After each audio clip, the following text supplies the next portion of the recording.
Well, so it's a very beautiful Monday morning, the 17th of August, 2020. My name is Kwame Owusu Danso. So this is Good Morning Africa, the news review segment here on your number one station, broadcasting from here in Accra across 32 African countries. Yeah, 32 African countries.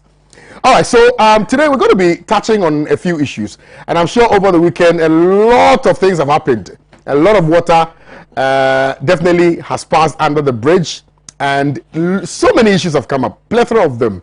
And there are some that I don't want to talk about, others that I want to talk about. All right. Okay, I won't talk about the other one, but I'll talk about the other ones. Now, today we're going to be touching on some African stories. We're going to be touching on what has been happening in Ghana, and definitely we're going to make sure that the show is very interactive. Okay, so please don't hesitate at all to share with us what your thoughts are via our Facebook page, which is Pan African Television, and also on YouTube, which is Pan African Television. I am also on Facebook, so you can share with me what your thoughts are. I will read them out for you here on the show. This morning, the topics that we've selected for our conversation are: 1, Zimbabwe rejects Catholic bishops' criticism of corruption abuse. The Daily Graphic reported this particular African story. You know, Zimbabwe has been in the news for some time now, owing to a number of brutalities meted out to its citizenry. And so we're going to be touching on the issues relative to corruption here. Relative to corruption in Zimbabwe on the show.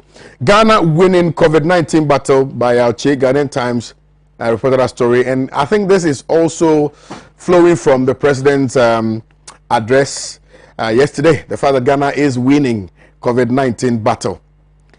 Ghanaian youth prioritize education and unemployment as major challenges. Gold Street Business reported this particular story. And Opoku Adjuma speaks on cancellation of trainee allowance. The Inside Newspaper reported that particular story. Also,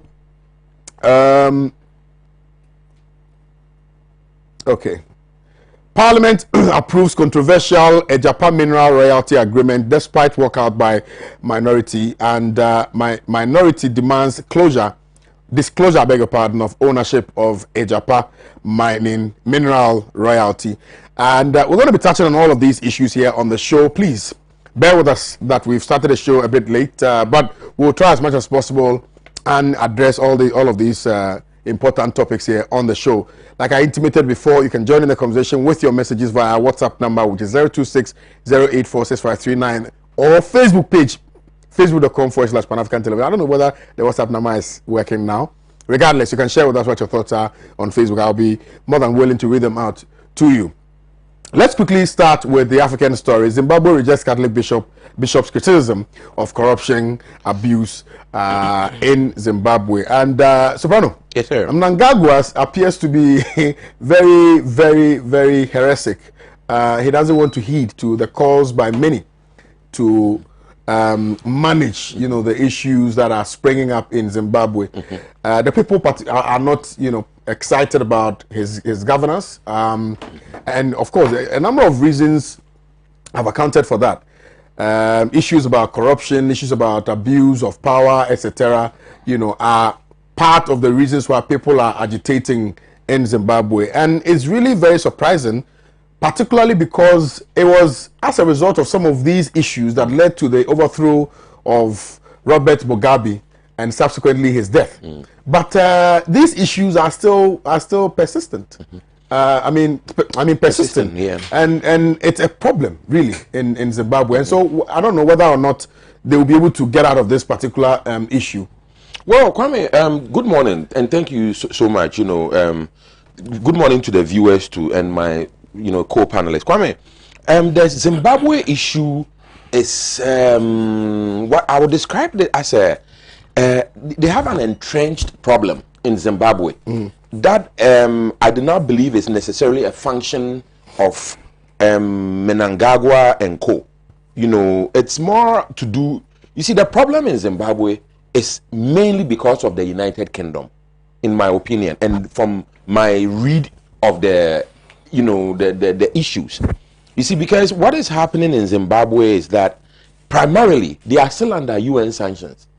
You understand? And one cannot just understand why on earth, that the sanctions, the United Nations sanctions or the US, UK sanctions, EU sanctions continue to be enforced against the poor Zimbabwean people, poor not as in poverty, but you know, the international community led by the UK especially and the United States have imposed a certain cruel and unusual punishment upon the Zimbabwe people simply because they refuse to kowtow to British orders, so to speak. As you know, the people of the United Kingdom have always wanted to use Zimbabwe as some type of garden or zoo because the country is so beautiful. I mean, I don't know if you've been to Zimbabwe before. It's like paradise or something like that. I haven't. With lions and giraffes, all the animals that used to, you know, hang out in Garden of Eden, you find them in Zimbabwe. And, you know, they have these fantastic Victoria waterfalls. By the way, I think they should change the name, you know, from the former Queen of England to some old lady in Zimbabwe. But, you know, they have the Victoria Falls and all. It's such a beautiful place. And the British, you know, stemming from the days of Cecil Rhodes, you know, Ghanaians need to take a step back and remember that Zimbabwe used to be called Rhodesia. You know, it was dominated by Cecil Rhodes, that slave trader, you know, exploiter of all things African, whose statue was recently tumbled in South Africa.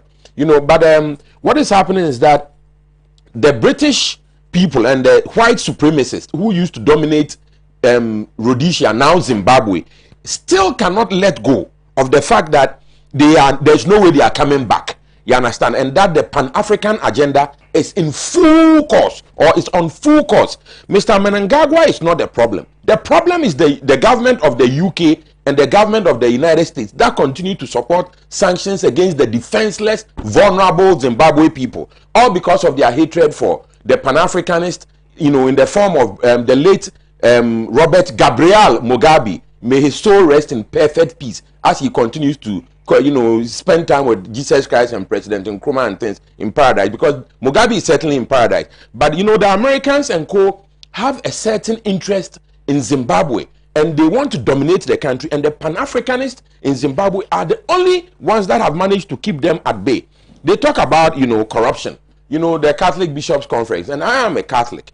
You know, the Catholic Bishops' Conference talks about corruption, etc. I wish the Catholic Bishops' Conference in Zimbabwe and indeed the Vatican would support the lifting of the sanctions in, you know, against Zimbabwe. That is at the core of the problems, you know, facing Zimbabwe. In addition, take note that Zimbabwe is suffering a drought.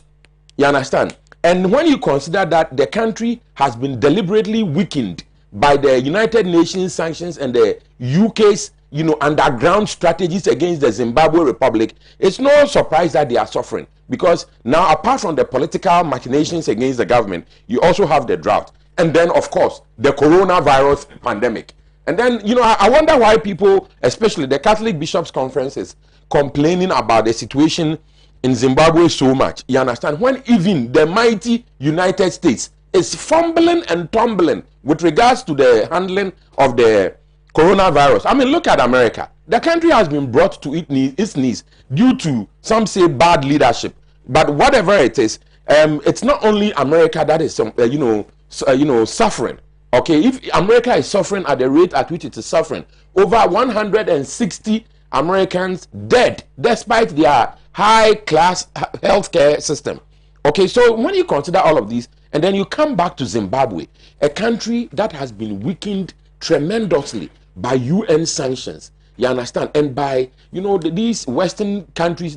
President Zimbabwe said it last time he went to the United Nations. President Zimbabwe. President Mugabe, forgive me. Okay. President Mugabe, you know, President Mugabe, but he was complaining that his country, Zimbabwe, is overrun by NGOs, you know, or spies, you know, masquerading as NGOs, etc. You know, hobbling the activities of the government in a quest to have it dominated by white supremacists again and other pro-neoliberal entities. You see, so there's also that element. But then again, you see, when these days, when you look at the political landscape, and Kwame, you consider the impact of our so-called men of God, then one takes the Catholic Bishops' Conference statement with regards to the situation in Zimbabwe with a grain of salt. As you know, in Ghana, I mean, not only the Catholic Bishops' Conference, or maybe I wouldn't want to single them out, but when you look at the clergy in politics, you see that increasingly the clergy has no credibility, with due respect, and Jesus Christ is my witness. You have, yes, Jesus is my witness. You know, he's the only one who will judge me on this, or who can judge me on this. Take a look at our pastors. President Akufo-Addo has a favorite pastor, and President Mahama has a favorite pastor. You have all these pastors, you know, prophesying all kinds of outrageous issues. All of us are aware of Mr. Honorable Kennedy Japon's interactions with is it Archbishop Obinim, or I hear he's about to call himself a pontiff right now, but I think it's Archbishop Obinim, and his treatment of some ladies in his church, and all these other pastors that have been going around cheating our mothers and grandmothers and single mothers especially. They seem to have a specialty to take advantage of vulnerable people. So when these our pastors, you know, some of them go and open banks that turn out to be kind of fictitious or whatever. These banks have issues, you see. So we don't know, are they finance people or are they preaching the word of God, you see. So these pastors, when the pastors these days talk about issues in politics like this, we take it with a grain of salt. You know, I'm a staunch Catholic, but it's not my fault. The clergy in totality have, you know, lost a lot of credibility. A lot of credibility. Even my own beloved Catholic Church has credibility issues with regards to the way they treat little small boys and things. Some of the Catholic priests have issues with homosexuality. We have to talk about it. You understand? And we have been praying to Jesus Christ to forgive all these Catholic priests that have fallen by the wayside. Let's stay on course. Yes, sir. But the point, though, that I'm making is that the issue facing Zimbabwe is not so much that President Mnangagwa has a strategy to bring the country down, as much as it is a function of especially the people of London, UK. They have committed such crimes against Zimbabwe with the sanctions they've imposed upon them. Thank you. I thought that you were also going to touch on the issue from the perspective of his involvement in the overthrow of President Mugabe and reasons cited for the overthrow of Robert Mugabe, because those reasons cited for the overthrow of Mugabe are the very reasons that have led the people throng the streets to demonstrate. Yes, but and so if you are attributing, I agree. But the point is that we must necessarily also discuss the substance of the allegations leveled against Mnangagwa. Why are they saying he's corrupt? Why are they saying he's abusing people? I'm sure you've read, and you yourself, you lay claim to the fact that, I think was it last week or so? Yeah. Zimbabwe, in fact, 2 weeks or a month ago, Zimbabwe has always been in the news. Sure. Primarily because of government's attempt to gag people from speaking. You see, Kwame, and the youth are demonstrating because there are no jobs, etc. You are saying, which is a fact, I mean, this is a known fact, that the unseen hands of the Western hegemony, yes, you know, in the domestic affairs of Zimbabwe is what has occasioned the unprecedented labyrinth that the people have been subjected to. Yes. That's a known fact. Sure. But also beyond the fact is the propaganda that was perpetrated against the person and the government of Robert Mugabe, which led to his, you know, him being ousted. And so you cannot say 2 legs are good, 4 legs are bad. It was also based on these very reasons raised by Mnangagwa, using the vehicle of ignorance of the people to get Mugabe ousted. And that we need to also speak to Kwame, just briefly, so before Mujid comes in, Kwame, I think I touched on it. You see, at the core of the problems in Zimbabwe, it's not necessarily poor leadership by the Zimbabwean leadership. Okay, it is because of the United Nations sanctions. It is the problems in Zimbabwe is because of the white people in London. I'm talking about Whitehall, if I'm not mistaken. That's what they used to describe the UK establishment. It is the Queen Elizabeth and her people that have caused this fantastic, extraordinary situation in Zimbabwe that is causing so much suffering. You understand? At the core of it is, you imagine Ghana. Imagine that President Nana Akufo-Addo could not go and borrow money the way he has been going around to borrow money. There will be a crisis in the country. You understand? But because Ghana has managed to be on the good side of the British and the US, and you know, so they give us every now and then, like remember, they give us 1 billion COVID loan, you know, interest free, etc. You understand? Zimbabwe is not getting any of these things, And then in the meantime, they are coming under serious pressure. What is the cause? The cause? No, I mean, no. The cause Because is there was an the agreement signed. Yeah, the cause you is know, the land for the land issue. That's why people want to get the land back. The land, yeah. And that is not going to happen. Yes, yeah, but that's a Sure, fact. sure. I mean, I don't want us to belabor this argument. And I think you've expanded Yes. your argument enough. Yes, It's okay. Sure. Mujib, let me come to you. Yeah, Kwame, I don't think that my brother made his submission and he's made his point, but he decided to go beyond the local politics in Zimbabwe that we have all known. Even the time Robert Mugabe was the president of Zimbabwe. And some of the issues that the people of Zimbabwe are raising today were the very issues that they raised against President Robert Mugabe. Some of us felt for it because we thought that Robert Mugabe was too has stayed long in power. Therefore, looking at his age and the period that he has stayed in power, there was the need for him to exit and allowed fresh blood to come in. And our hope and aspirations was that that could be a startup point in changing many issues in terms of unemployment, improving on the educational sector in Zimbabwe and the health sector, etc., agriculture sector, even though there has been a land issue there long and will continue to be there because of this white-black issue. So I think that the issue of the foreign control or the dynamics is still there, but let's also look at it. When you are confronted with a common enemy, what do? Even when you are fighting internally, you have to put all yourself together to face the external aggression or the challenge. Yes. So after which now you can also try to tackle your own issues. Exactly. But that is what I was expecting the people of Zimbabwe to do. Yeah, there might be other forces that are beyond their control in terms of getting to some of the issues that are compelling this group of people to take to the street. But if they were also sincere and real to the people, Kwame, I think the people would have understood and said, we have a country to build, but this is our challenge. Okay, it doesn't matter. How do we, as a citizens, support government to get out of it? I think that would have been a good story. And I think that other well-meaning people would have also supported the quest for Zimbabwe to get out of this quagmire that we have mentioned. But look at the basic principles in terms of free speech. People are gagging expressing themselves. That you don't need any foreign power to decide how you liberalize or you practice your democracy. No one is perfect. Exactly. I hope you are getting the argument. Even with how we are not seeing that much effort in terms of improving in the standard of education in Zimbabwe. How are they trying to create jobs in Zimbabwe? These are the issues that the people are complaining on daily basis. And we think that with the coming of President Mnangagwa, things would have now been, the story would have been different. Absolutely. But I think that it's like there's a saying that the evil you know is better than the angel you don't know. It's like you take Nana Akufo-Addo and you bring Babumia. It's the same Yamutu. Things won't change. You see,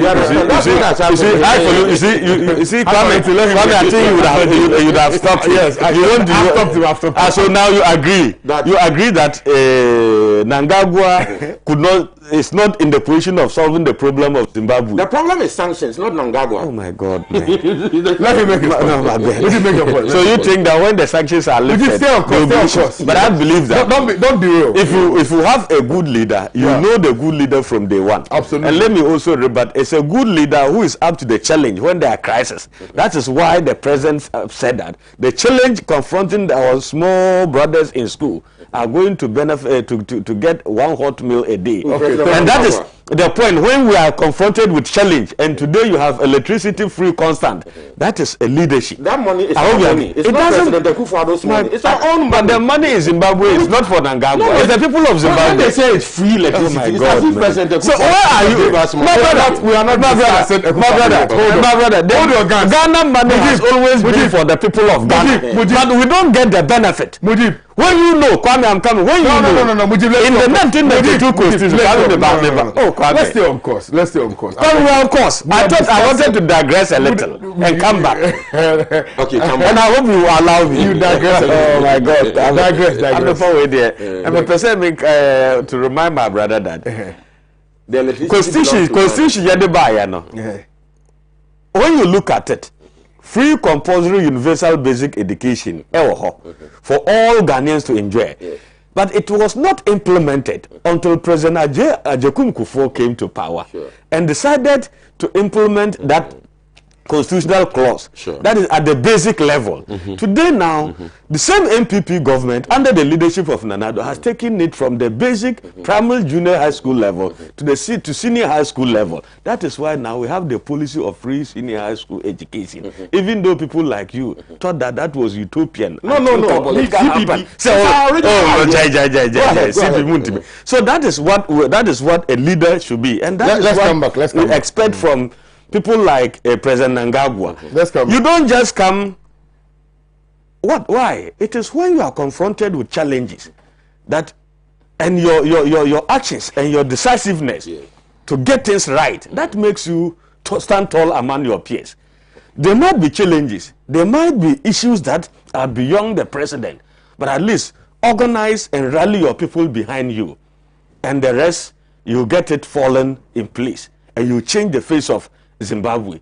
Mind you, Zimbabwe has been on the limelight of this for a very long time. When are we expecting them to get out of it? All right, the external issues are there that we can discuss them later, but let's look at the internal issue too. It is about freedom of speech, democracy. How are they today? You and I, you walk here free, you express yourself, contribute to a political show, and you go home free. That is what they are expecting in Zimbabwe. People should have the opportunity to also do. You go to school, you are hoping to get a job, and you be assured that you get a job. In Ghana or Zimbabwe? Oh, but you don't compare the two. Ghana, we are better. Okay. We are better. So, Kwame, I think that there's much more to do in Zimbabwe. Right. And I think that Soprano was not being, he decided to go on one leg.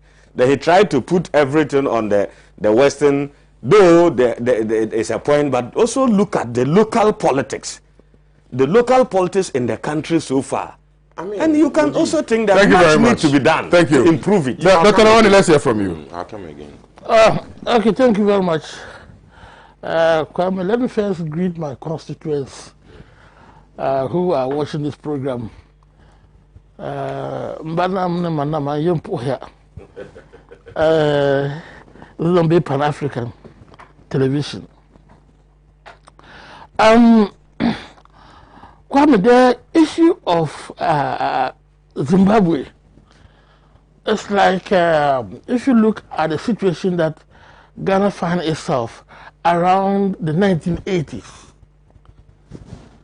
where after a struggle of, should I say, a revolution, we're faced with all sorts of difficulties.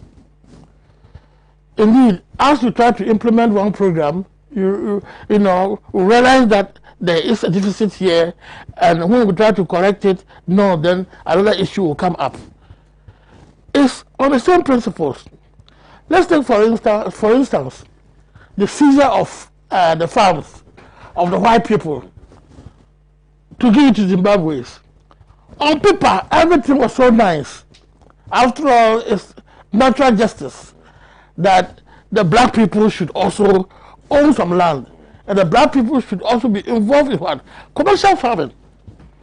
But after you've done that, what do you get?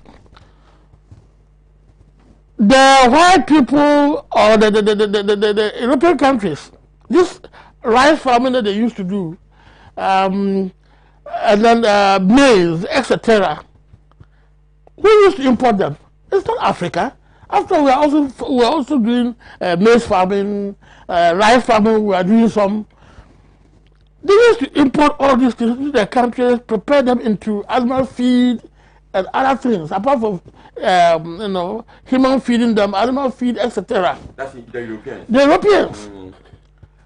So what did they do? Meaning you hand over the land to the blacks. They said, "No, we will not buy from you again. Yes, as part of the sanctions. It's not that they will not buy from you again. So you produce, it will rot. Nobody will advise you to stop producing. It's just like this year, I expect that the amount of rice that we produce will go down. Because last year, when we produced, we couldn't get enough market to take up all this produce. The same principles that the so-called sanctions, etc., applied to Zimbabwe. So eventually they collapsed the agriculture sector.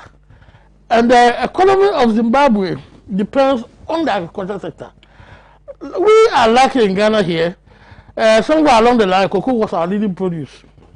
Then when cocoa was getting bad in the 1980s, cocoa was getting bad, then we had gold coming up. And somewhere along the line, these days, gold and cocoa were going down, then we had oil coming in. And that is why we did not, in Ghana, we never got to that bad extent like in Zimbabwe. Yeah. Once in Zimbabwe, they continue to depend on agric, trying to be a food basket for South Africa and other few countries that border it. But that is woefully inadequate because South Africa is producing practically the same things that they are also producing. We have this country, Botswana, very good in terms of animal rearing, etc. Okay. And so you cannot practically export to these countries in the quantities that you want. So in the long run, we have a country that the currency collapsed completely. When Mugabe was there, in fact, he absorbed all the blame. The blame was just on him. They said everything about it, it was Mugabe that has caused it. And Mugabe was the bad person. Now the current president came, and usually when there's a change of government, people expect something better. Yeah. So people expect that things can change in a day.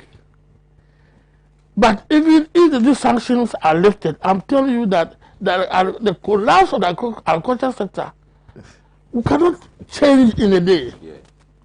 It has to take time before people will go back to the land, before there can be incentives. The incentive that was given to these white farmers, the loans, etc., that was given to these white farmers, even by international financial institutions, are you sure they will extend that type of assistance? That's a powerful point, Doctor. To our black people to rise and raise the agriculture sector? So these are some of the things that we need to be very fair to the president.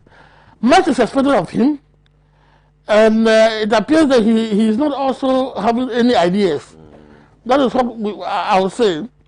With my Catholic bishop, etc., they always speak for the ordinary people, they always speak for the poor people. When the poor people are suffering, they will come out. And you know, one of that, even in our revolution time, we have people who are considered to be rich. So in every society, when these things are happening, there will be some few who will be rich, and you see them very well, and the mass of the people will be poor. So that dichotomy is there, and I believe that is what the Catholic bishops are pointing out. So let us, I think that we should accept the criticism in good faith. That is the government of Zimbabwe, but the summary of it is that Zimbabweans are suffering. Okay. Thank you very much, Dr. Mark Angel Ket Nawani, for that submission there. If you just joined us, you're watching the News for Review segment here on Pan-African Television. Let me remind you again that we are streaming live on Facebook. We have a little challenge with our WhatsApp number. So respectfully, if you can share with us what your thoughts are on Facebook, I'll be more than willing to read them out for you. You can follow me on Facebook, Kwame Owusu Danso. I'm also on Instagram at Kwame Owusu Danso and on Twitter at Kwame Owusu Dance. So please follow me, follow me on all social media platforms and share with me what your thoughts are. I will read them out for you. I promise I will do that. Let's come back home and discuss some very important issues as well. And even before we get to discuss matters relative to COVID-19, it is very imperative without more to look at a rather very humbling topic. And I've described it as humbling primarily because it is a question of reality that we've always consistently, without any contradiction, been raising. Issues regarding unemployment continues to be a big issue within the youth fraternity. And it appears that all governments, successive ones, have not been able to holistically address the fundamental needs of the people, which has to do with employment. And there's a survey that was conducted by Afrobarometer late 2019, which indicates that 60% of Ghanaians will support higher taxes to finance the youth support initiatives. And that's 6 out of 10 people who were interviewed suggested that they wouldn't mind paying higher taxes if those taxes are going to inure to the creation of jobs for the benefit of the average Ghanaian. They wouldn't mind at all to pay higher taxes. Now, it brings to mind whether or not governments, upon all the promises that they make, the palatable promises that they make to the people, for which reason the people demonstrate their support for them at an election year or all election years, has yielded any positive feedback. You recall that the MPP came into office on the back of the creation of jobs, on the back of creation of a lot of jobs for the people of Ghana. But it appears that many Ghanaians disagree with that fact.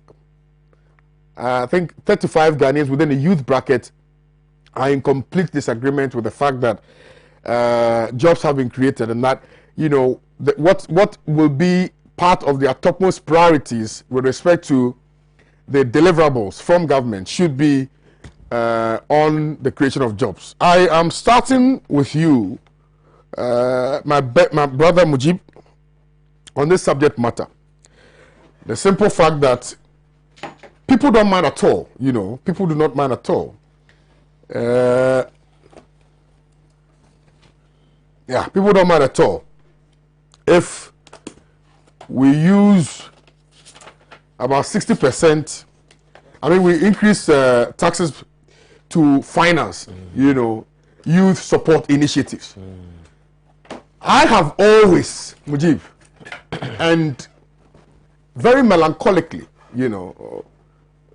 opined that I do not understand why till today we don't have a national youth policy. A national youth policy that would derive its energy from a national development plan, so that there's no disconnect between what the youth will benefit from the nation and what the nation also, will benefit from the youth. So there's that conglomerative force from all of the other sectors, to support the youth agenda. There's nothing, absolutely nothing like that. And for me, it's perhaps part of the reasons why every policy that emanates from government appears to be knee-jerk. So we create a knee-jerk policy that will immediately address the challenges of the people, but are not sustainable most of the times. So from where you sit, Mujib, would you say that we have failed, first of all, as a nation, in addressing holistically the fundamental desires of the average Ghanaian youth, first of all, before we look at how we can address, these challenges raised by many relative to our inability to create jobs for the people? To a large extent, I will agree with you, and my reasons are simple. Kwame, when there's a saying that when you fail to plan, then you'll be planning to fail.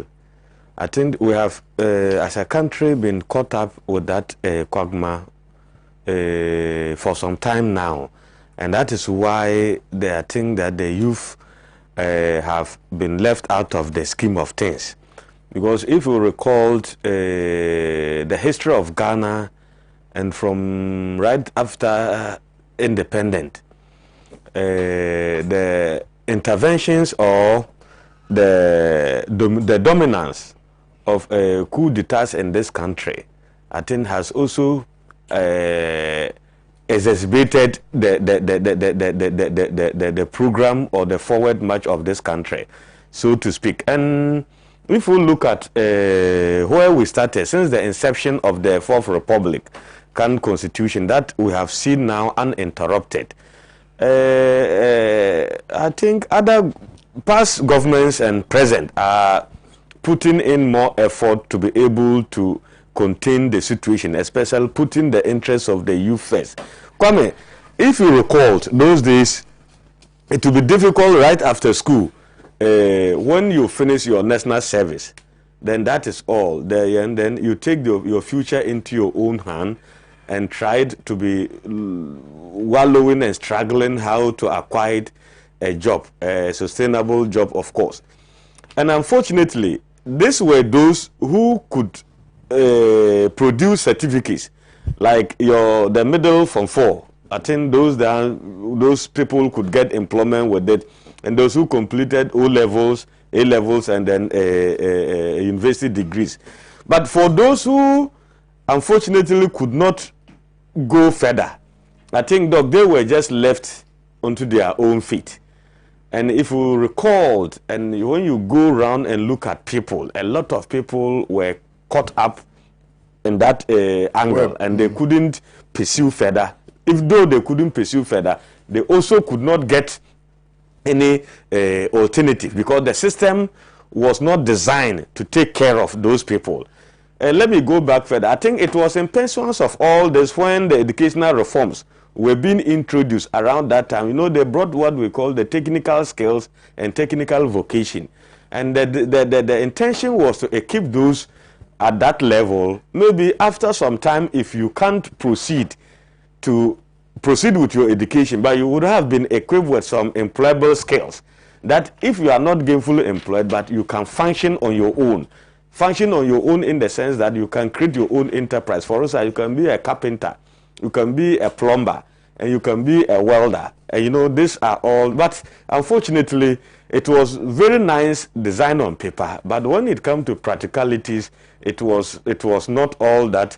It was not properly instituted, because we didn't have the workshops to even go. The teachers to teach those subjects were probably. I think now, even when you go to the schools, we were fortunate we could see some of the tools, but now I wonder whether those tools are still, those who are in school still have opportunity to even touch them. Despite Nanado's everything. Oh my God. Sorry. But so Kwame, so that has been the challenge. But as we move forward, like you've mentioned, based on the research of Afrobarometer, other governments have also done commenced research, and the findings are that the youth aspect were very prominent, that we ought to look at it. If you remember, under President Kufuor, they said that they were sitting on time bomb, because the unemployment rate in the country was high rocketing. So something needed to be done, or else we'll be experiencing what we are talking about Zimbabwe. I hope you are getting the argument. So I think that informed the government at that time to come up with what we call the youth employment, you know, at that time. And Kwame, the fulcrum of it was that after school, that SS level to a university level was a gap. It's a gap that a lot of people will have to spend some time before. So what government needed to do, or government intention, was to create the opportunity. When you finish SS and you are not qualified directly to go direct, or for reason A or B, you still have to spend 1 or 2 years at home before you can move to the other level, but you have something to do. And these modules were created. Those youth in teaching, youth in nursing, agriculture, etc., etc. So you see, the bottom line is that idling is bad. How do you create opportunity for people to harness their potential and get them engaged in something? That is the most important thing, Kwame. Kwame, everybody desires to work, but if the work is not there, what are you going to do?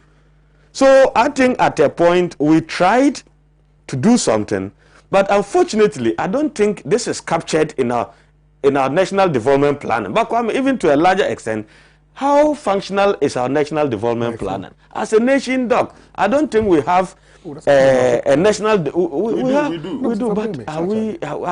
Some are saying that we need enactment to make it more compulsory, because government comes and they decide to just leave it and go with their own manifesto. Even though you can capture your manifesto to suit the national development plan. So when you come, you go. Like other countries, they have a plan on security. Sure. They have a plan on education. They have a plan on health.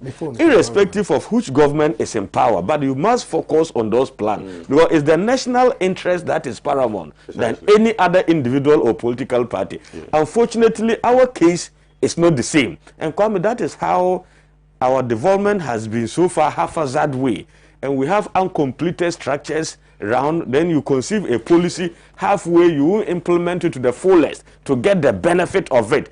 And when government change, it is left. My challenge is that, I mean, we're looking at youth unemployment, but my challenge is that mostly we focus on the educated youth. Yeah, exactly. As opposed to the uneducated youth. Yeah. Now, if you just take a drive from Pan-African TV through to Jogulu Junction, where Fiesta Royale is, you see a lot of our young brothers and sisters selling on the street. I'm not saying selling is bad. Okay. But the point is that what is the plan of government for these people? Yeah, that is where I have because all these things that you are talking about. Yeah, I agree with you. And Kwame, if you were listening to me, I said, for those who could not or drop out at a point, they were left. And it's still the situation today. But the effort has always been on those who can produce paper. So the point you see, I'm trying for us to arrive at something. Yes. And I think that if anybody is watching, they must tell the government officials to watch this particular show today, because I'm sure we are going to highlight a lot of the things that they already show that the job is there, and also we protect the environment. But we ended up sacking a lot of these people who otherwise, would not get anything to do, because then their only job for sustaining themselves and their families is galamsey. So what do we expect those people to go and do? Farming, okay, no problem, farming. Even those who are within the farming sector, what have we done? And I'm not talking about just policies, and I'm also not talking about just fantasies. I'm talking about in reality. What have we really done in the farming or the agricultural sector in order to attract other people to want to get into that space? Now, even if you don't have money, you cannot be a farmer, a proper farmer in Ghana. You require so much money to do that. Yeah. So we have failed, right? And I want us to look at the central fulcrum of government's failure arising out of government's own creation. Are you following me? So I'm saying that the problem has been exacerbated because of government's own negligence. That's the point I'm trying to. I get you. Kwame, you see, Kwame, Doc, I'm coming. Kwame, in this country, sometimes. Okay, Doc, I want you just interject 1 second. I'll come back to you. I'm not done with you. Doc. Let us get. Wait, let me go for this quick commercial break. Stay with me. Quick commercial break, Doc, keep that point. Quick commercial break. Please stay with me. I shall return shortly. Stay with me. I shall return shortly.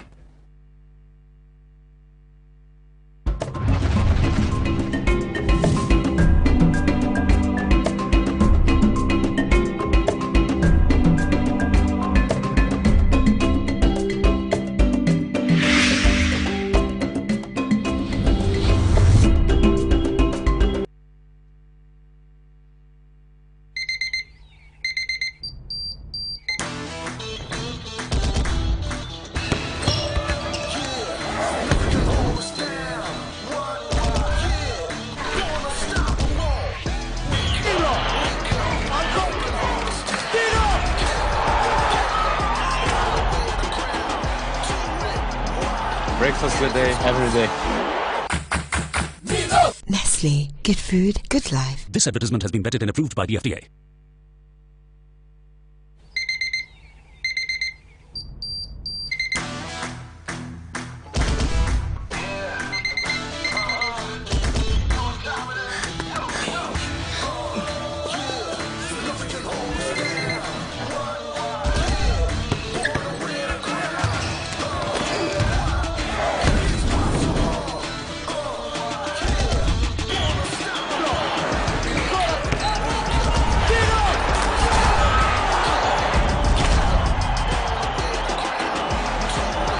Good day. Every day. Every day.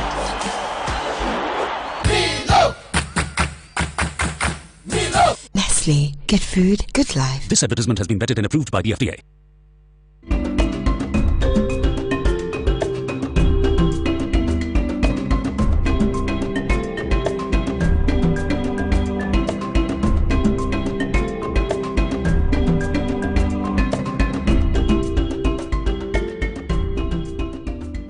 Right, well, welcome back. If you just joined us, you are watching the newspaper segment of Pan-African Television. We're streaming live on Facebook, so please share with us what your thoughts are on Facebook. I'll read them out for you. Doc, you wanted to make a quick intervention before I come back to you. I want to take my distance completely. Okay, so then let's hold on. Would you conclude for me? You do let him go. Yeah, But I was on floor. Yes, that's Yeah, what I'm saying. No, I haven't finished. I was talking when Kwame. No, I just wanted you to came conclude in. for me. Yeah, so but I'll come back. yeah, I'll come Kwame, to what Doc. you see, me, I'm very passionate when it comes to Of course, all of us are. And the issues we are raising are not politics. These are developmental issues.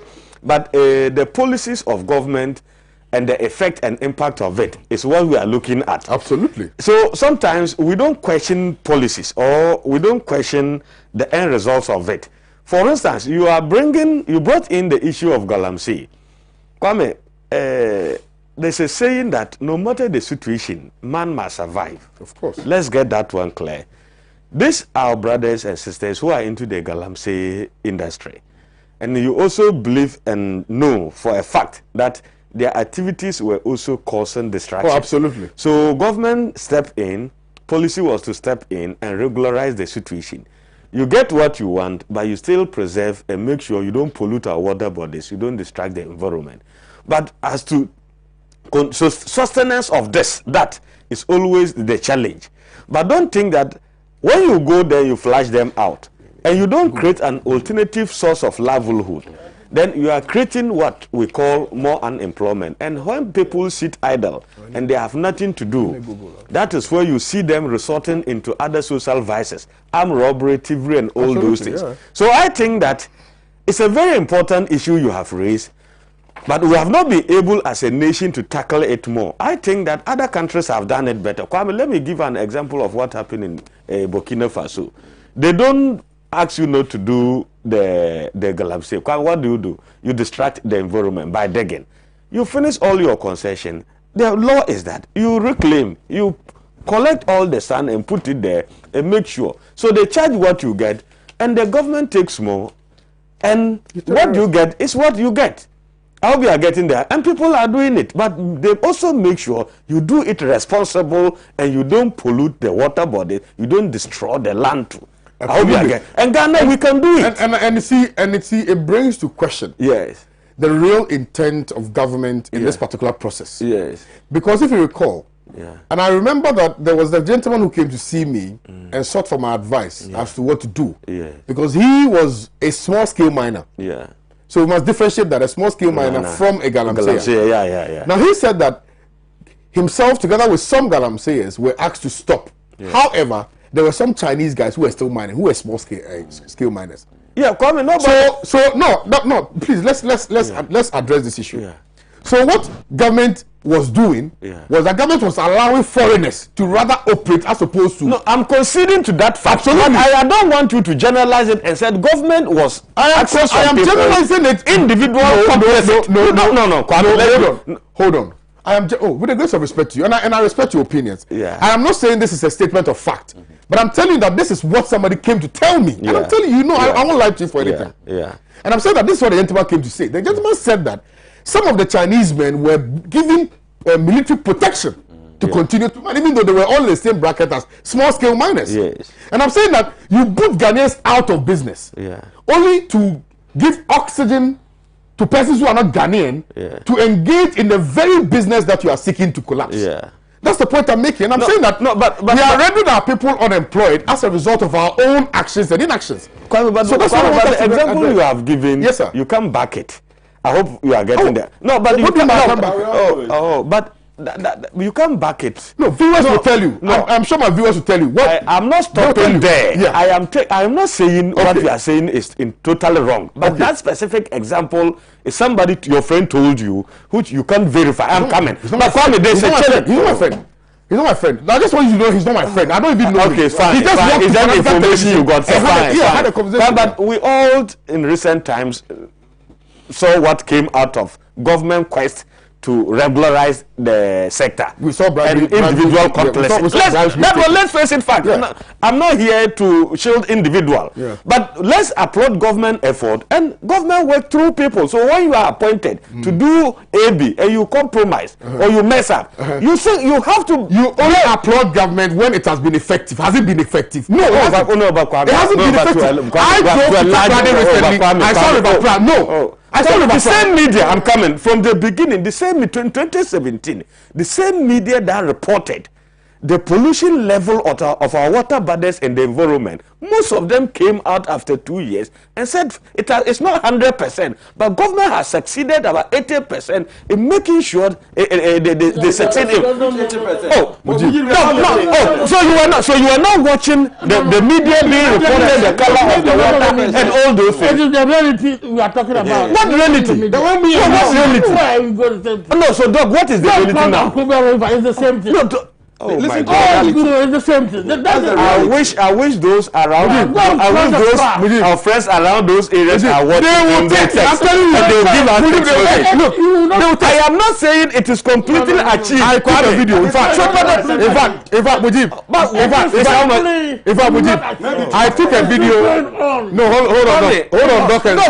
Your time will come. So I took a video. Mujib, I took a video when I was coming from Axim. Yeah. Which river is there? Is it Prao and Cobra? When you are going to Axim. And Cobra. I took a video, not a picture of Cobra. I remember I was with Amma. Oh, this was last 2 weeks or last. It's simply bad. I was with Amma. And then I said, Amma, look at this. Yeah. This is what government said. They've done a good job. So do you have it? Do you have the video? My phone is on charge. When it comes, I'll show you. So at least some of these things, but what I know. No, but we are even derailing. Not the fact. And like, Doc, I don't want you to go to your when you failed. When you fail in the fight against Galamsey, I don't want to politicize this. It's very important to us. So that is why you are pushing me to go. You failed it. We did not. You failed the Galamsey. The fight you couldn't sustain the fight to achieve it for the people of Ghana. Chinese what? What Chinese? Yes. What Chinese? They do not own mines in Ghana here. Who Chinese own money? Whenever he says Chinese of mining, all that he wanted to say is that every people are still mining. Because foreigners do not own small scale mining in Ghana. There's stuff on paper. Kwame raised an issue that I've asked him. He can't verify it. He didn't go there to check. I can't verify. So how are you basing you have been unfair to my you have been unfair to my intelligence. I'm coming. Kwame, your private conversation with a friend and you are coming to feed the public with it. I think that you need to. But you get a lot of tips like that. No, but sometimes you go beyond and verify the story. It's very important. So what about when you are challenged? When you are challenged and you find out it's not true. Are the rivers clean? Are they not clean? Are they not clean? Are they not clean? We see it. Where is it? Where is it? Hold on. Let's show me the picture. Let's sanitize. Show me the picture. Show me the picture. You are doing propaganda. Which propaganda? Hold on. Doc and you are doing propaganda. I'm going to cross off him tomorrow. Sitting here, the same media that report about the state of the water. But the same media they came and said government has done it. And now they even show us the color of the water. Mujib, stop sweating. Mujib, stop sweating. Mujib, stop sweating. River Brim at you haven't even crossed the you are tired. Gentlemen, let's bring some sanity. Let's bring some sanity into the show. Mujib, I'm telling you for a fact. At least we eat cake together. We do other things together. This is why it's private. So oh no, I'm telling you for a fact that the river bodies are not clean. That's a fact. I'm telling you. I won't lie to you. I'm telling you for a fact. But they are better than the state they were. No. It's the same. What are you saying now? Why are you saying what? But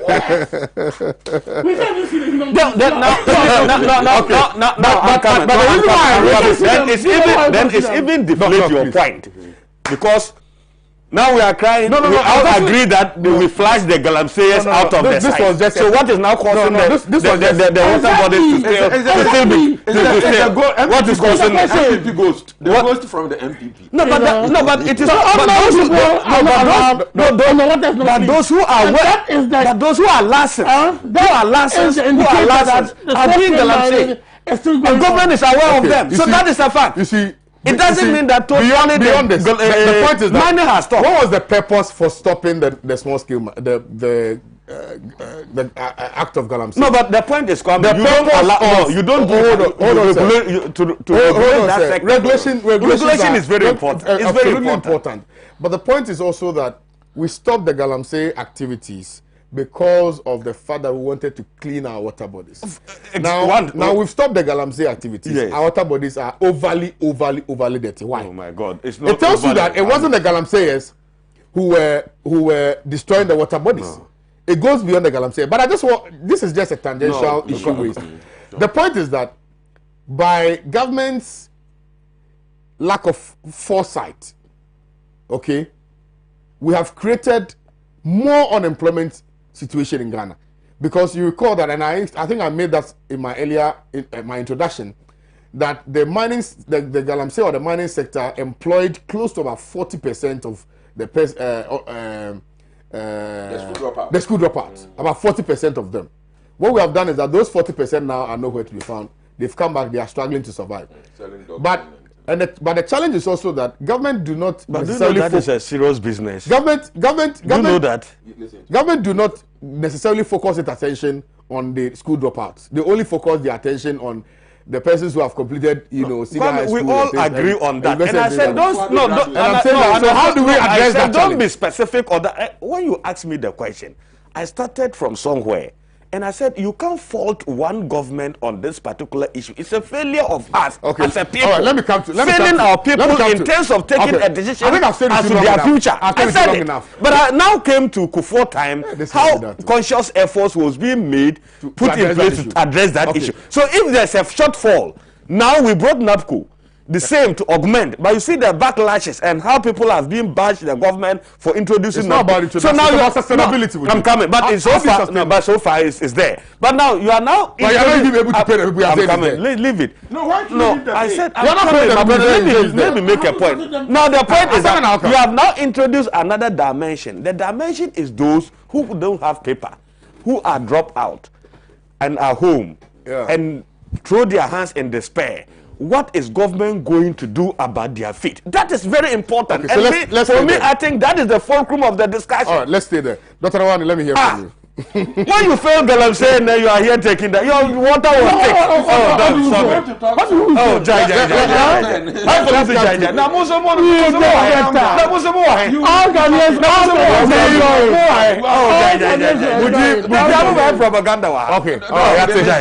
Hold on. No, this is the policy. Who failed it?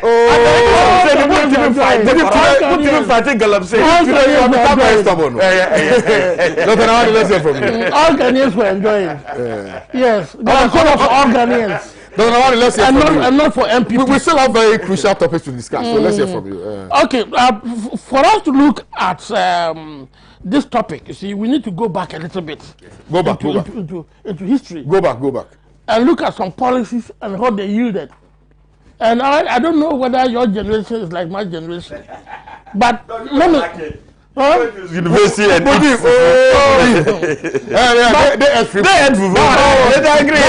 didn't get that. They were living in one room. We never got that. We never got that. When I finished A levels, yes, 2 schools were fighting over me. The decision was yours. The decision was yours. 2 schools were fighting over me. And I reported at one school, and another headmaster came and gave me a bungalow and took me to his school. Wow. Yes, because the teaching area, there was so much vacancy. Okay. A lot that, I'm saying A level, I'm not saying teacher training. No, I know, A levels, advanced level, Yes, just A level, yes. So I'm not talking of teacher training college. And so once upon a time, we benefited power. Once upon a time, we had subsidy for trained teachers. Isn't it? And then you came to cancel it. Was it not good that there was something for 20 teachers, considering considering the fact that schools were fighting even over A-level graduates was supposed to sit down I was just supposed to sit down for 1 year, and before I go to university. Now, if you take nursing training college, there was a time that people did not want to go to nursing training college. That is true. It was like not the first choice for most students. Please, that doesn't mean that they were looking down upon that aspect. But there were other areas where there was so much vacancy that was not their first choice. Sure. Most often, somebody will go to nursing training college after considering others or going there hoping to leave that place. The same thing with even appointments as a teacher after graduation from UCC or even Kenust, or they go there, but they use it as a stepping stone. Yes. So that after some time they leave. And so we had an allowance that was made to let us have more nurses to solve this problem. We needed teachers. Let us have this thing to solve this problem. Now, so many years down the lane, when there was in fact, the teacher training, the nursing training colleges, the application that used to go there was about 10 times, sometimes 5 times the number of students that this this nursing training college can take. Or if you take the teacher training colleges, all of them were full to the extent that now there was what a concept called what? The College of Education. And they were doing them part-time. You can even do it sandwich, etc. Now the desire to be teachers became very, very high. And yet, look at the government policy. When the LDC wanted to change the government policy to fit the times, that no, now everybody wants to be a nurse. Why should we keep this allowance? Yes. That is not necessary. Let's remove the allowance. Let's rather increase the intake. Because we'll give allowance to some few people, we don't want to increase the intake. Let us remove the allowance. Anybody who wants to take more people. And so these allowances that were there at a certain point was not necessary. But because of political considerations, we still have another government coming or campaigning on the ground that they are going to continue to give these subsidies, even though at that point they were not necessary.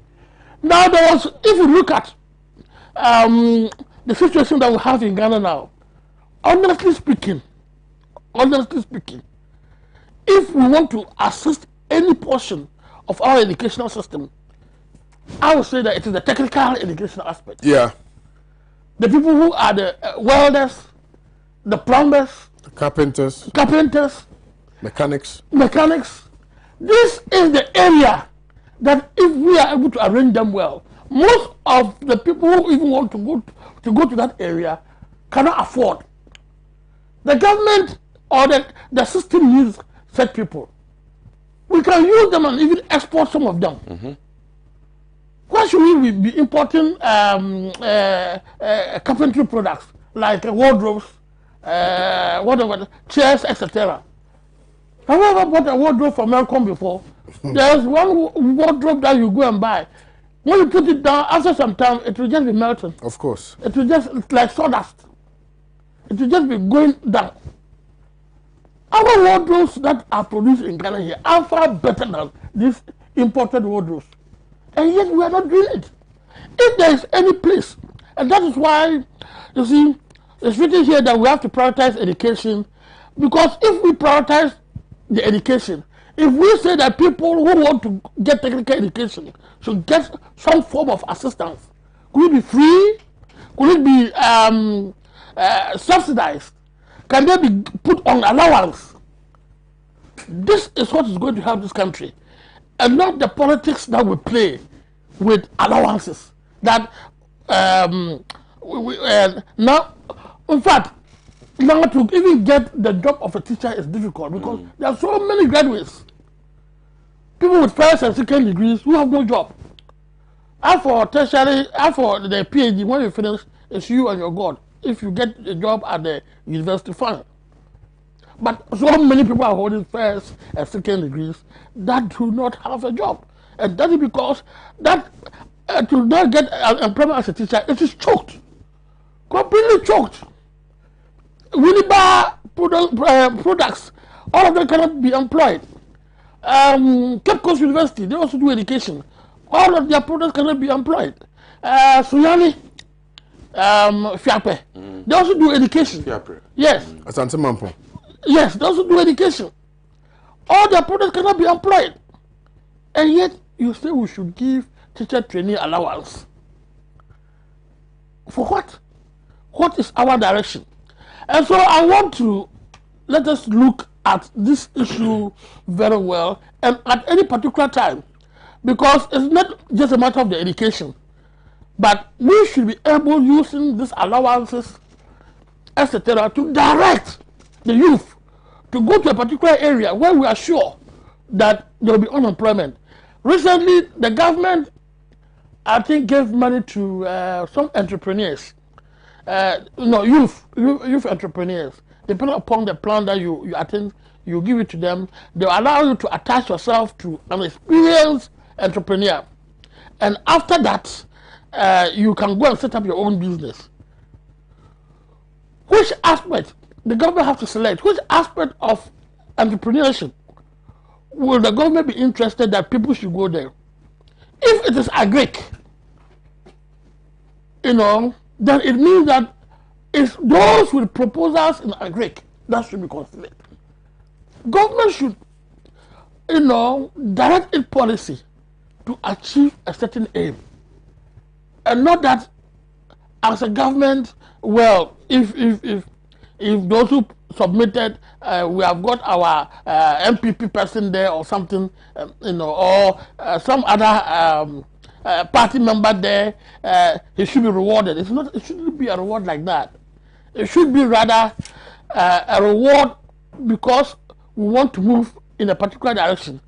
This so-called one village, one district, one factory, all these things, if the policy of the government was so good that it could direct all these policies to uplift certain sections of the economy, then we can be sure that, right from the education, where if we want to get graduates to go and do farming, right from the education, you let them understand that this is the situation.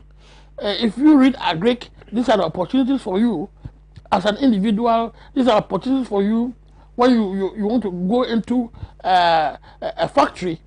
And this will be the opportunities for you if you want to go to the marketing aspect of agric. We should be able at a particular time direct our energies in such a way that we as a nation will know what we want, what we want our youth to be doing. Even as we speak now, let me tell you, if we give ourselves about 4 or 5 years, there could be in a critical area like medicine. If you look at the way people want to read it, our problem is to expand the institutions. Sure. And medicine, like law school too. Very good. Our problem is to expand the institutions. We don't need subsidy for anything for someone to go and read law or even medicine now, or a few years to come we might not need for medicine too. Yes. For they are producing a lot. A lot of them can be produced.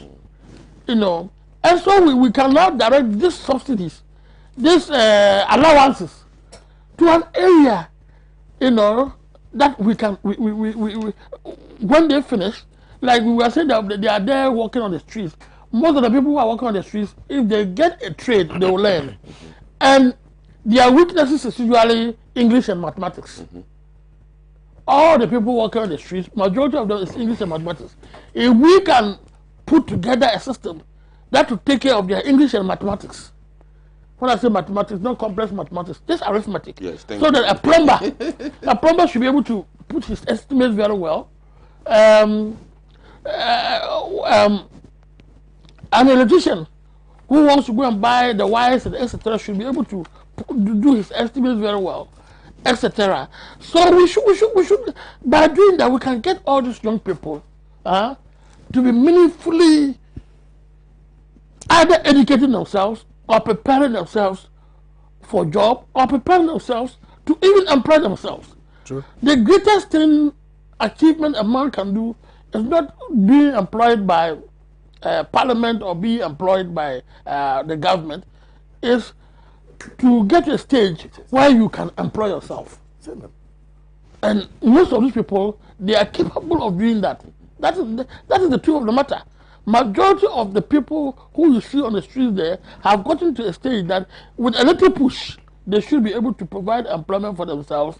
And when you give them a little bit of education, they will also register and establish companies, establish enterprises yes. and know that they have to take some small money from you before they even go and check what is wrong with your pipe.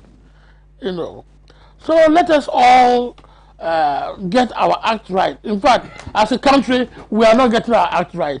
Kwame Nkrumah introduced this thing years back. Teacher training allowance years back, nursing training allowance years back. We want to review it. We are not even looking for a new area that we can push some of these things to bring the economy on board. Thank you. And to bring the problem of unemployment on board. Thank you very much, Dr. Nawani. Let me read a few messages before I come to you, Soprano, on this subject matter. BT Sly says, the problem with Zimbabwe can largely be attributed to Nkrumah, who... Nkrumah mismanaged what? Nkrumah mismanaged the Zimbabwe economy. Are you serious? Moses says, please, NDC should not waste their time. For 2020 election is 120% rigged. Haruna Adam says, Pan-African Television, I love your show. Please keep it up. It's very educative. Thank you. Kwame, the most disappointing and disturbing fact is that these foreigners are assaulting citizens and destroying our country. And government is mute about it because they sold Ghana to them. God have mercy. Benjamin from Garu. Ibrahim Mashara says, everything about MPP. Show me the evidence. Maria Adams says, the youth need jobs. After free SHS, they come out without jobs. Create jobs first and gradually make free SHS free.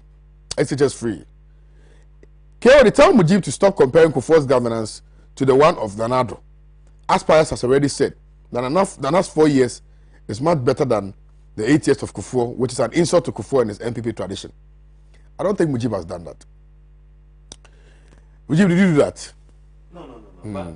They I can't do subscribe to the statement, but I only refer to the good works of President Kufuor, what he did in terms of the youth policy. All right. The MPP has no message for Ghanaians, only stealing.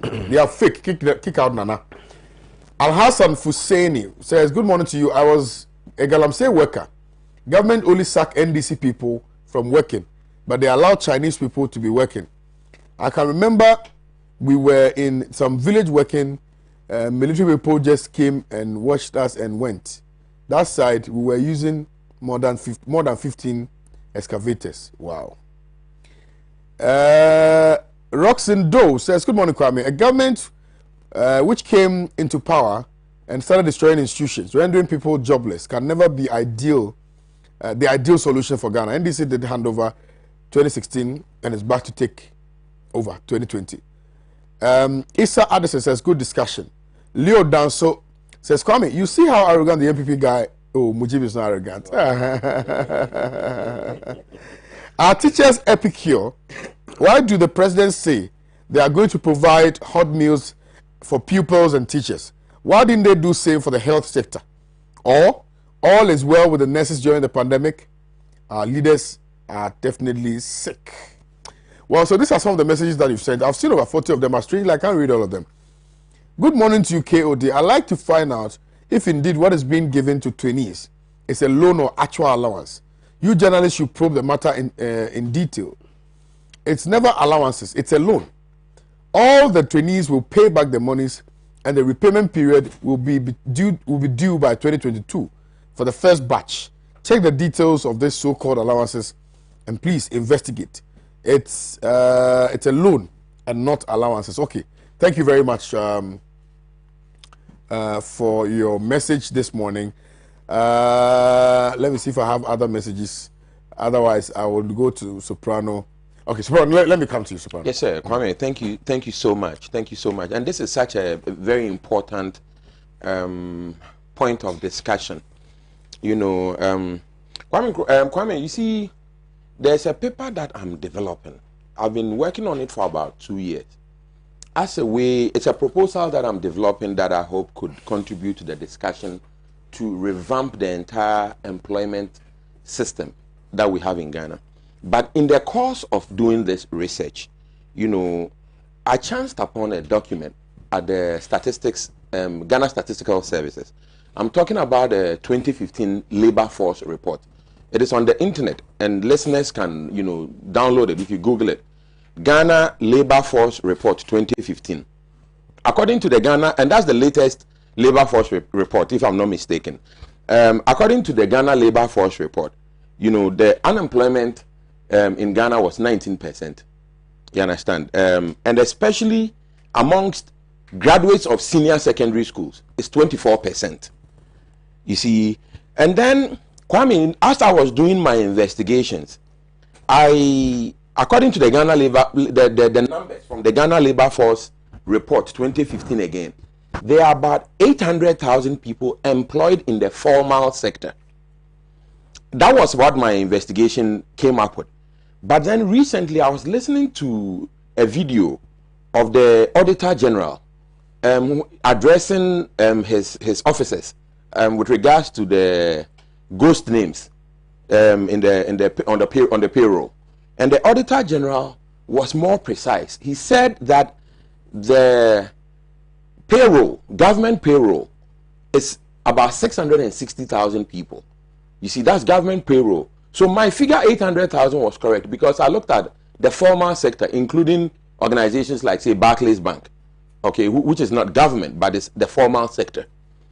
Okay, so Kwame, so the Auditor General was complaining that Ghana uses, that's where I got that figure from. The Auditor General, Mr. Domlevu, was complaining that we are using about 54% of our annual income to pay 660,000 Ghanaians in the government formal sector. And then the 29 million Ghanaians, we are left with the 46% of the income. And even that 46%, the 660 government officials come and share it with us because they share the roads, the hospitals, the schools, etc.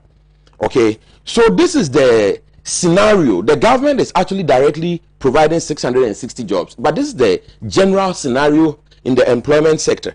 Then Kwame, you see, we take a look at, you know, when you listen to, say, especially the government of the NPP, because you see, and Mujid, we always come back to the NPP because you are the guys controlling our consolidated fund.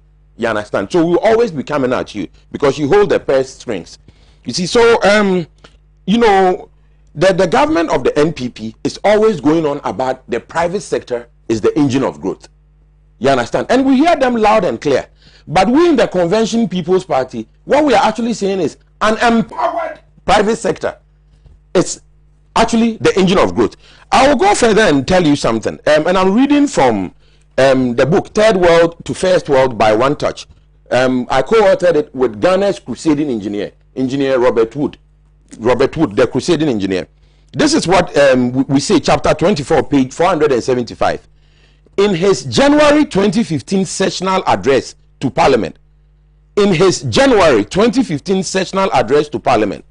President J.A. Kufuor described the private sector as a group of individuals and enterprises that are unable to keep pace with modernity. Further, President Kufuor elaborated, the sector encompasses a host of activities including agri-commerce, manufacturing, etc. Okay, and then furthermore, you know, we found out that the the informal sector, by the way, is what I was talking about, that President Kufuor referred to. The informal sector, especially, which is the dominant percentage of, portion of it's about 80% of the private sector. That's the informal sector.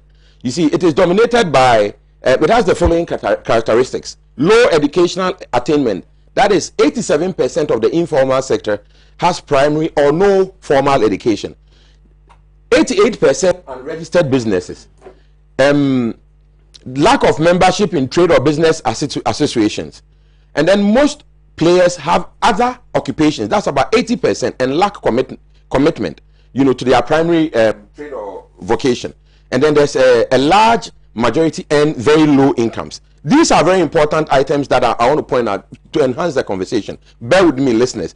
We also found out that, a look at the other component, i.e., the formal sector of the private sector, shows a host of multinational companies engaged in banking.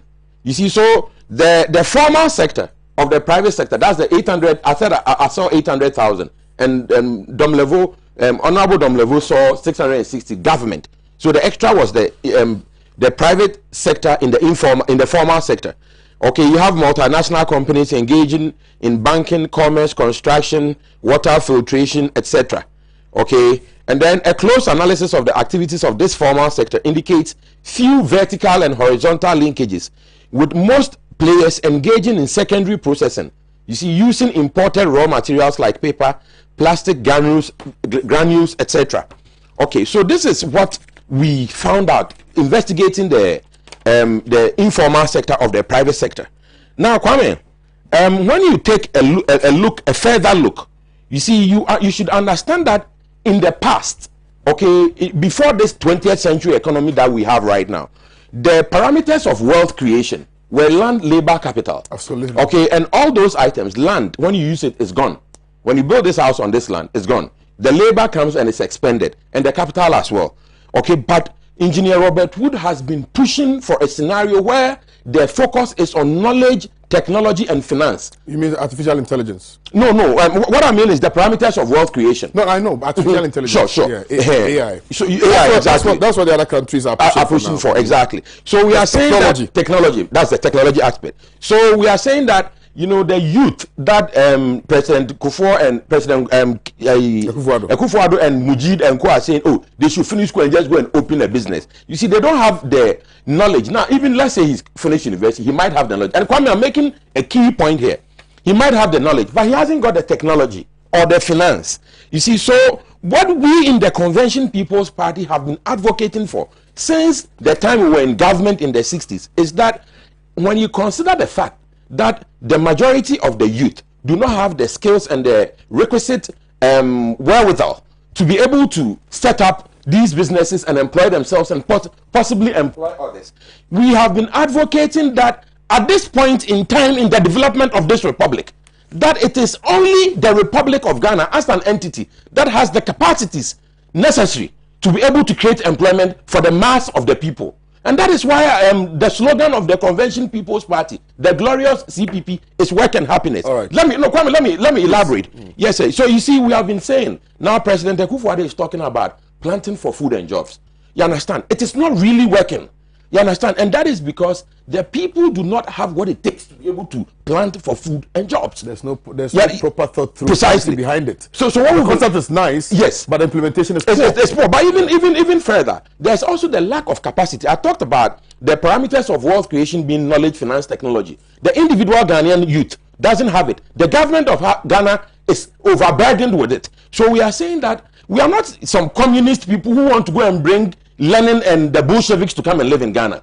What we are saying is that the capacities are only in the hands of government at the moment. So we want to remind the people of Ghana that if you vote for the CPP again in November, we will start the state farms. We will resuscitate the Gihok industries. Not because we think that the private sector cannot be the engine of good, but because we want to use these state enterprises to empower the Ghanaian. You understand? So that when you finish school and you want somebody to be involved in agric, that person hasn't got capacity. But if he was working at state farms for say 10 to 15 years, he acquires the know-how, the capacity, etc. after which we can help them to go out into the private sector. I'm landing. I'm addressing this issue into the private sector so that they can, make an impact, create jobs, etc. Okay, Kwame, the thing is this: we also need to be really, going with a national development plan instead of this MPP manifesto, NDC manifesto that has taken us nowhere. You understand? So right now we have a situation whereby the wealth in this country is concentrated in the hands of a few people. I'm talking about people like Professor Kwame Owusu, who made millions of money, seizing people's assets when he was a member of the PNDC under the asset confiscation, regime, etc. We are talking about people like, the finance minister, Mr. Honorable Ken Oforiatta, who is a super millionaire, concentrating a lot of the wealth in his hand. I'm not saying it's bad, but it's the reality. We are talking about people like Chairman Wuntumi, concentrating a lot of wealth in his hands. You understand? So the money is in the hands of a few people, most of them, close to the president. Last time in November last year, I was listening to President Akufo-Addo. He went on a regional tour and he was speaking to the people. And President Akufo-Addo said, people think I'm rich, but me, I'm not rich. It's now that I'm coming to find money. My heart skipped 3 beats. That President Akufo-Addo is now coming He said that. Listen, that's why I took note of the month of November, because I can track it. I was blown away. If President Akufo-Addo doesn't have money, Kwame, then you and I, what do we have? Quick commercial break. Again, stay with us. We shall return shortly. Thank you. And then for Soprano to conclude with a submission. Thank you. And then we look at this very important issue, which has to do with a Japa mineral royalty agreement. But just for the purposes of information, okay, I think that so the youth unemployment rate in Ghana, according to data by the World Bank, as of 2019, the youth unemployment rate in Ghana stood at 9.16%. Okay. With an annual change of 0.37%.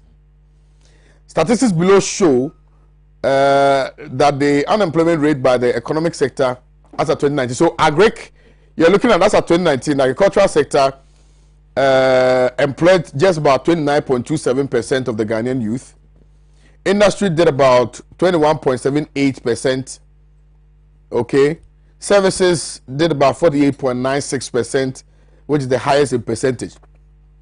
But this is the most disturbing or worrying part of this whole unemployment situation in Ghana.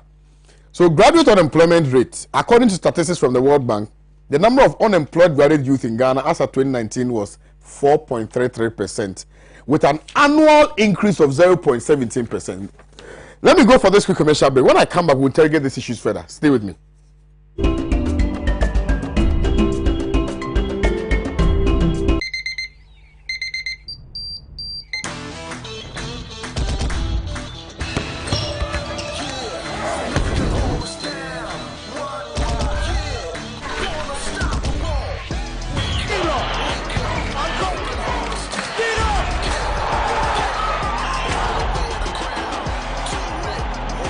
Breakfast good day, every day. Nestle. Good food, good life. This advertisement has been vetted and approved by the FDA.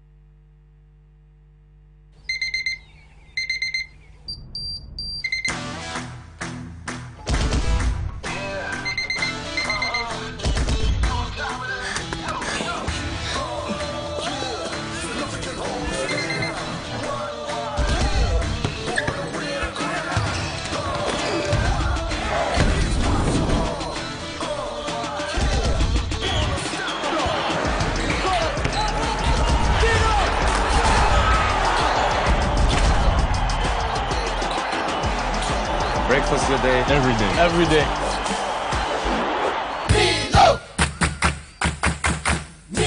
Nestle. Good food, good life. This advertisement has been vetted and approved by the FDA.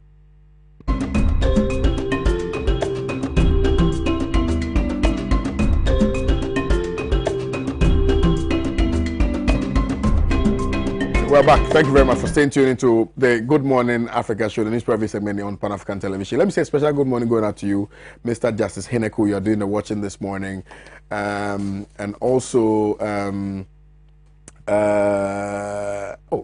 see, I didn't escape you, but I'll come back. Let me hear from you. Kwame, so I'll just finish.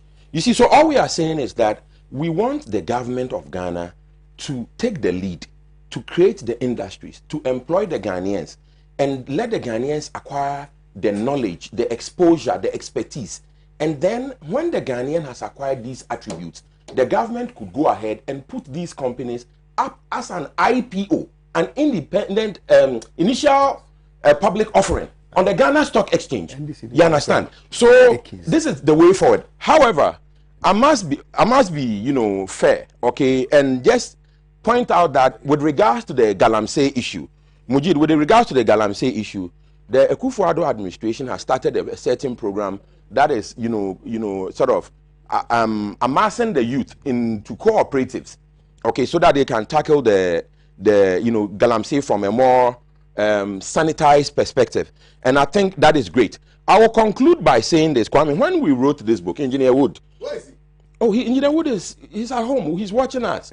I need to interview him. Tell him. Please, I'll tell him that. He'll be happy to, you know, share his experiences with the good people of this country.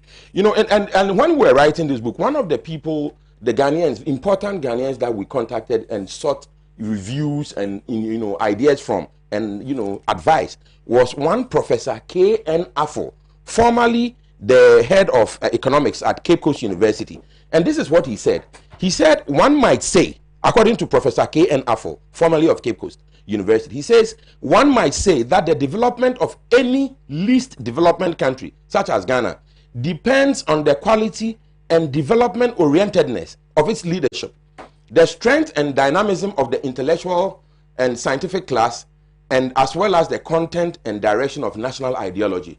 We want to use this opportunity to appeal to the youth of this country that over the past 8 years at least, you have seen the administration of President John Mahama, and then you have seen the administration of President Akufo-Addo, and you have seen that you are still unemployed. You are still unemployed. And so this November, are you going to go and vote for Nana Akufo-Addo again? November or December? December.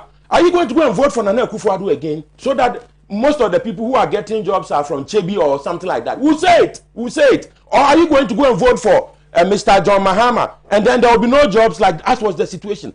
Or will you take the chance, you and your family, to sit down and take a critical look at your life? Look at your life 8 years ago. Look at your life 4 years ago. And consider seriously voting for the glorious CPP so that you can have work and happiness. Thank you very much. Is your party that organized to win 2020 election? Yes. Your friend is a soprano, Madame for Pa. Passionate or the Casa. Now we go to see the November. Oh, now we join in. No. Let me give you the answer. Ghanaians know your track records. What they are saying. The only situation. Remember that the unity CPP PAC. Remember this. No, listen. It was Dr. Obeda Samoa who crippled the CPP. But right now, listen, no, right now, the situation of the CPP is like the NPP in 1998-99. We are waiting for our J.A. Kufuor, who is just around the corner. Mr. Bright Akwete is coming. Yes, Honorable Bright Akwete will just win the election for us, hands down. So we are looking forward to Ghanaians. Listen. One thing is for sure, if you vote for the NPP or the NDC, the situation is going to be the same. Yamutu. But if you vote for the CPP, things might change. Things might change. In what way? I like the fact that you're using might and not shall. No,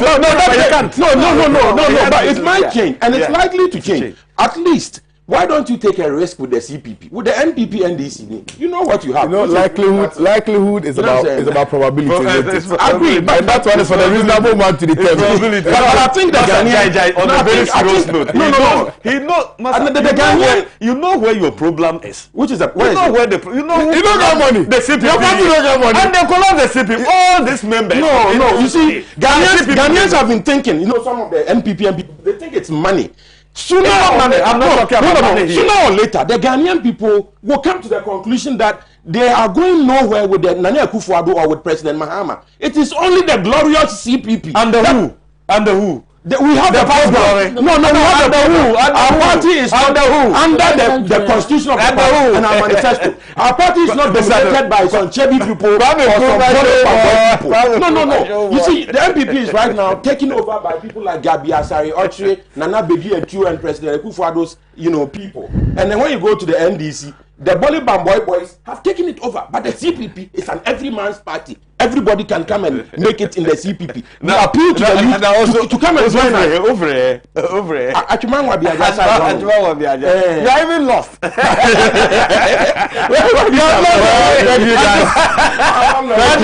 Traditionally, you are being. There's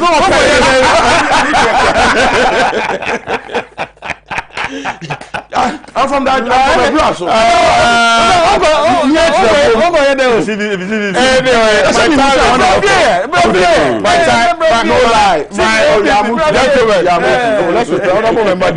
Let's respect ourselves. We did thank you. Soprano, thank you. Dr. thank you. Viewers, thank you for watching today's edition of Good Morning Africa. It's been an exciting show today. I've had a lot of fun. For the first time, Dr. Nawani has been very aggressive. I don't know why. No, I can understand because some few months to election. They are wild. Some few months to election, they are wild. There's a saying that if you tell the truth in humility and people don't listen, speak the truth in aggression, with aggression, and the people will listen. So I'm sure that's what he's seeking to do. Anyway, thank you guys for coming. Viewers, this time the knock down will worry you. It's like going to Mujib's house and taking his car as belonging to you. It will never happen. Anyway, thank you guys for today. But Professor Jane Nana Jane Upokwadman, I'm told is touring the north, and was in my brother's constituency, Nalerugu Gambaga constituency, was met with excitement, and people were very excited to see her and things like that. We wish her well. We've seen the fire. We wish her well. Hopefully that can translate into votes. That's all I'm sure you guys are looking for. So we wish her well. But my incoming MP for Nalerugu Gambaga. The game is over. Which one? 2020 about now. It's over. I'm sure NBC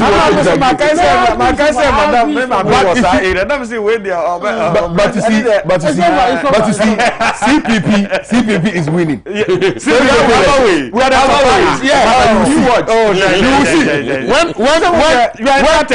we are choosing our chairman or chairwoman, very slow. And then general manager, general secretary, either both or either a male or a female. No, Jantua, we're banking on Jantua. You are banking on Jantua. The chairman, you are banking on who? The chairman, we have two strong people. Nana Sapoma, that's the former vice running mate to Honorable Abu Sakara. And then there's a gentleman also from London, I think Opariado. He's the head of the party in the UK. Now, do you know Nana Bright? Nana Bright. That's Bright Akwete. No, not Bright Akwete. We'll talk about it. But we are winning, and Kwame, don't throw your vote. CPP, I'm supporting CPP. I'm supporting CPP. We are winning. I'll see you guys tomorrow. Have a nice day. Bye-bye.